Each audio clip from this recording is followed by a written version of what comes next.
Hey guys, this is Mickey. In this video I'm going to show you how easy it is to decorate Soot Sprite cupcakes and bath token cookies.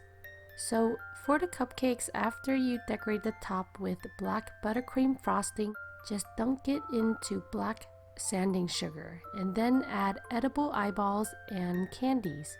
And then that's it for these adorable Soot Sprite cupcakes. For the bath token cookies, all you need is royal icing, and then just decorate it to look like the bath tokens from Spirited Away. So who is your favorite Spirited Away character? I really like Kohaku. I think he's pretty cool. Anyways, I hope that you liked this video. Thank you so much for watching and have a sweet day.